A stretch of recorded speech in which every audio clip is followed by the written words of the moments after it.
Hello guys, this is Justin with Fuel and Firepower. Today we're back out here doing another head-to-head challenge. Alright, so what we're shooting today, we have the Daisy Powerline 880. Excellent shooting rifle. I have the scope off of it for this challenge to make it a little bit more even. And we have the Barra 1866 Cowboy Series. Now this one is an excellent shooting rifle as well. We're going to be putting these two to the test today. The Daisy 880 has already done this test once against the 760. If you want to see how that worked out, go back and watch that video. I feel like these two are very close together as far as what they're advertised, as far as feet per second and all that stuff. And they both done really well on every test I put them through. So today, we're going to put them through a couple more. What we're going to do, we're going to do a trigger pull test. We're going to do 3 each and see the average, kind of see which one we like best. It ain't just about the trigger pull weight. It's about the whole experience of the trigger pull. Is it crisp when it breaks? We consider all that when we're talking about it. We're going to run it through the chronograph test. What we want to know on that is how consistent it is, which one's more consistent across the two, and which one's kind of closer to the advertised feet per second. Now, their advertised feet per second are with the alloy pellets, which are quite a bit faster than the lead ones that we use. So it's going to be a little down from that, so we're not extremely worried about that part of it. So in the final test, we're going to do an accuracy test. So we're going to shoot 5 at a bullseye. We're going to both be using the Meister Cougans.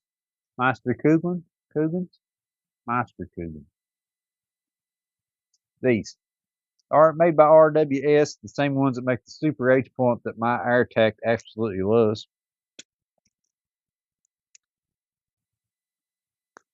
There you go. Things are sealed, buddy. All right, guys, I'm going to go ahead and get everything set up, and we'll get started. All right, guys, I'm going to get you in here close for this. All right, so first we're going to start out with the 880. We're just going to do a couple pumps, and we'll just do the pull. We're going to do 3 each, and then figure the average. 4 pounds, 5.3 ounces. 4 pounds, 4.3 ounces. I'm awful for not holding it up there now. I'm trying to remember to. 4 pounds, 4.7 ounces. I will say it's hard to beat the consistency of that one. That was pretty nice. Now we're going to move over to the Barra. I think this kind of going to be interesting. I've never seen anyone test the trigger pull on one of these. 6 pounds, 6.7 ounces. 6 pounds, 2.8 ounces. I will say of all the pellets I got, I like saying the name of these the best. 5 pounds, 14.3 ounces. All right, so there's our 3 for each. Now we're going to go ahead and do the chronograph, and we'll start out with the Daisy 880 again. So for velocity, where these are pumps, I'm going to do 3 shots at 2 pumps, 3 shots at 5 pumps, 3 shots at 10. Then we'll collect the averages there. I think that's a little bit more fair for these things. Between the 760 and the 880, if you haven't watched that video, go watch it. The jump that you see between the different pumps is quite substantial different between the two. So I thought that was pretty cool. So we've got good sun over here right now. So I'm going to get you down here where you can watch it. And like I said, we're going to start out with the 880, do the 2, 5, and 10 pumps, 3 each, then jump over to the Barra and do it as well.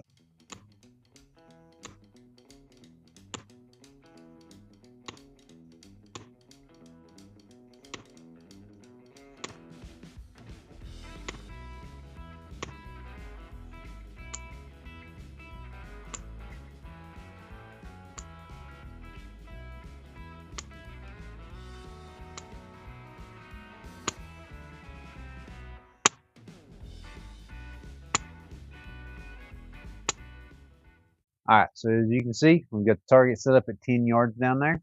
We're going to be shooting off a rest, and we're just going to be aiming for bullseye and just seeing what kind of group we can get.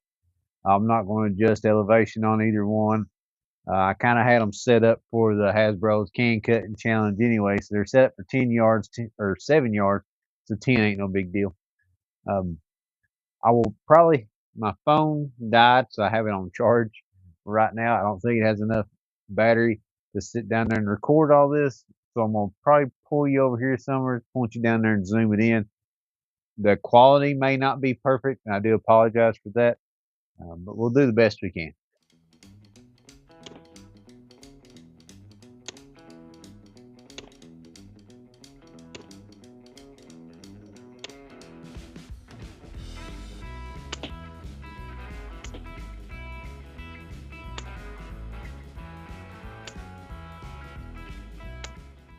Well, guys, there you have all the tests. Pretty interesting across the board. Very comparable all the way around. But let's go over the findings. I'm going to bring you down here so we can look at this, and then we'll look at the accuracy test. Now, accuracy test, I'm going to break out this bad boy today. This was the closest one I've seen. These two rifles are very accurate. And I did both these accuracy tests at 5 shots each because that's where I felt like they was pretty close, and that way they'd have good power. So 5 shots each, just open sights, sitting off a rest at 10 yards. So I'm gonna get you in here and we'll go over this stuff. So for the Daisy 880, trigger pull 4 pounds, 5.3, 4.3, and 4.7. Average outright 4.6, 4.46. I mean, very consistent across the board. Not mad about that at all. Over here, there was a little bit more spread on it. I think it averages out somewhere between 6 pound 2 ounces, 6 pound 3 ounces, somewhere right around in there. Like I said, I just did quick math. A little bit more of a spread on that side. That trigger is definitely much heavier. If you shoot this one and then shoot this one, you can really tell the difference. So, velocity, 2 pumps, average out at 351 feet per second, 5 pumps. Kind of messed up on a couple here. I did too many pumps once, so I went back through and redone it. So 545 was the average on that one, 10 pumps, 685 was the average. For the Barra, 2 pumps, 341 feet per second, 5 pumps, 521 feet per second, and 10 pumps, 619. These numbers down here are the spread. So from the lowest to the highest, what was the difference? So 13 on 2 pumps, 8 on 5 pumps, and on 10 pumps it was only 5. So it got more consistent the more pumps, right? This one here, on 2 pumps it was 8, 5 pumps is only 3, but on 10 it was 13. So kind of really close down here. This one may had it beat here with the 3, but I think with the 10 pumps, only 5 difference on the 10 pumps, I think this one right here is the winner. It built velocity. They stayed really close. It was only, 10 less there, 24 less there. The consistency, especially on 10 pumps, I think the Daisy's going to get it there too. So let's look at the accuracy test. So here it is. So this side, the Daisy. This side, the Barra. I think that the Barra got it, but we're going to look here. So we're going to do here. I think the furthest distance is going to be across here, so we're going to start at the 2 half inch. I think we can call it pretty easy half inch there. Go from here to here, starting with 2, go over. Yeah, and this one's actually like an eighth of an inch closer. You're looking at a half inch group here. You're looking at a 9/16 group here. Looks like the Daisy got it again. Guys, I'm genuinely surprised. That Daisy Powerline 880 is an excellent rifle. Very consistent, and you want consistency in these rifles. And that one is the definition of consistent. I mean, it's straight across the board. Every test you put it through, it's consistent, right? So, trigger pull, it's a light trigger. I like it better, and it's very consistent on trigger pull. I got to give trigger pull to the Daisy. Velocity, feet per second, as far as the averages across the board, I think the 880 takes it there as well. It was really close, but the one that really gets me, if you're going to be shooting 10 pumps, which is what these are advertised for at their maximum feet per second. If you're going to shoot at 10 pumps, that one dropped off a whole lot less than this one did. Stayed more consistent.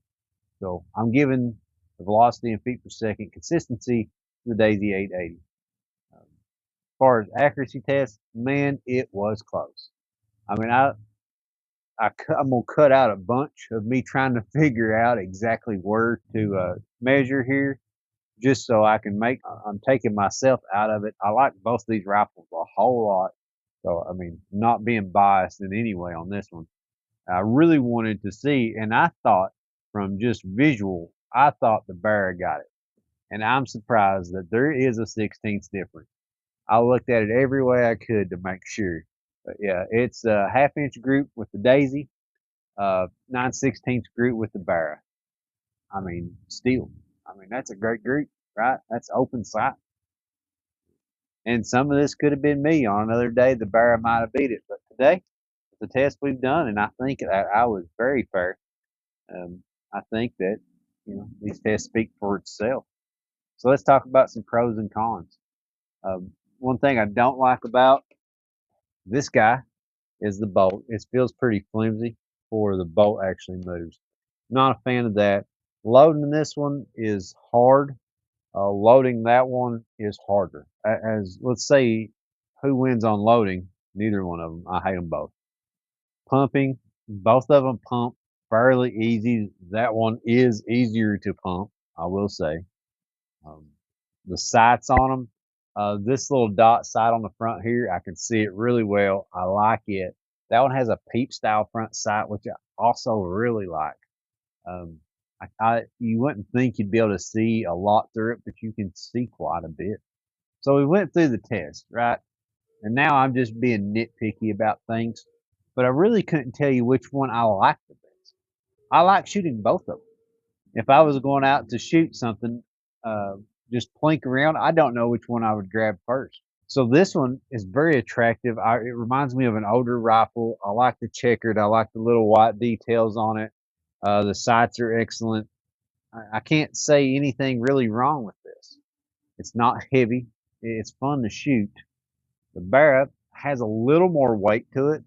I think it's probably because this is metal here. It does have a lot bigger shroud around it there. So it's got a little more weight to it. It's a very attractive rifle. I mean, all the gold on it, the little details with it inlaid with 1866 on your butt plate here, your barrel clamp. It's just there for aesthetics, but it's really nice. The sight's nice. I don't know. The only thing I will say about both these, and I'm not a huge fan of, is loading. So I've got to pick one, right? That I like best personally. That's a really hard choice when you don't really have anything bad to say about either one of them. If you're looking to buy either one of these, you will not go wrong with either choice. Now the 880 price point wise is cheaper. I believe you can find this rifle for around the $50 to $60 mark. Super cheap for what you get, and it does come with a scope. Okay, it's a very cheap scope. Don't get me wrong; it's not great for any kind of long distance, but 10, 20, 25 yards, it's a nice scope. The Barra price point, I think in the $80 range. Um, no scope on it, but it does have a dove rail mount if you want to mount a scope on it. If you have one laying around or want to pick one up. I guess if I really had to buy another and I wasn't worried about the look of it and all I was worried about was function, I would buy this one again. In a heartbeat, it's an excellent one. Today, I think we came down to the conclusion that the Daisy 880 Powerline is the winner. It was close. It really was across the board. It was close, but it did just edge out the Barra in every aspect.